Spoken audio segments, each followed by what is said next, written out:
Inyo pong natutunghayan ang live satellite image ng Typhoon Aghon mula sa weather website na Windy.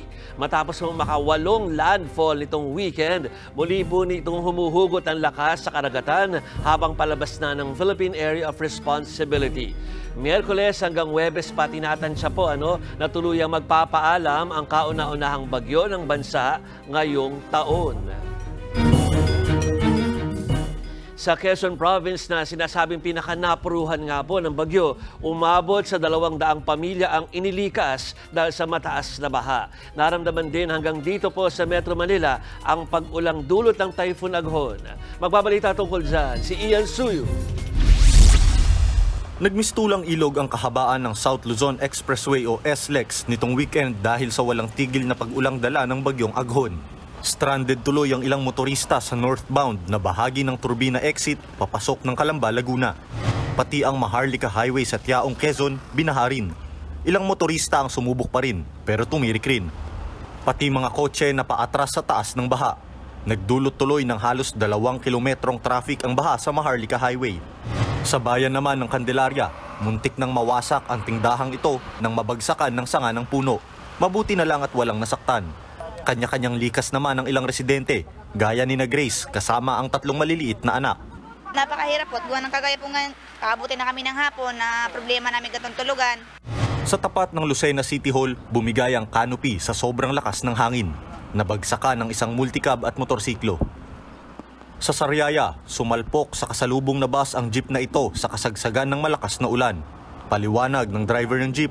Bigla po siyang nagwigil nung kami titigil, tapos nagpunta po siya ng kaliwa. Nagtamo ng UP ang harap ng bus at nawasak din ang harapang bahagi ng jeep. Buti na lang walang nasaktan. Sa Albay naman, malakas na ulan din ang gumising sa mga taga-Kamalig at Ginubatan. Nangamba tuloy ang mga residente sa biglang pagtaas ng tubig sa ilog. Nangangamba po kami kasi yung sa Mayon po, yung galing sa Mayon na tubig, dito po binabagsak yung Kaya napakadelikado po dito sa amin. Sa Sorsogon, pinahintulutan na ang biyahe sa Matnog Port noong Sabado ng gabi. Umabot sa nasa 4,000 ang na-stranded dahil sa bagyo. Pero dahil sa dami ng mga naantalang biyahe, maraming pasaherong stranded ang nagtiis sa hirap para lang makabiyahe. Karamihan sa kanila, ginawa ng tulugan ang kanilang mga sasakyan. So, grabe po yung bawis ng baby ko. No choice kasi puyat din kami sa biyahe, kaya itutulong namin talaga. Dito sa Maynila, hindi nagpatinag sa ulan ang mga nag-eehersisyo sa kahabaan ng Rojas Boulevard nitong weekend. Opisyal na kasing pinatupad ng Manila LGU ang car-free Sundays mula alas 5 hanggang alas 9 yan ng umaga.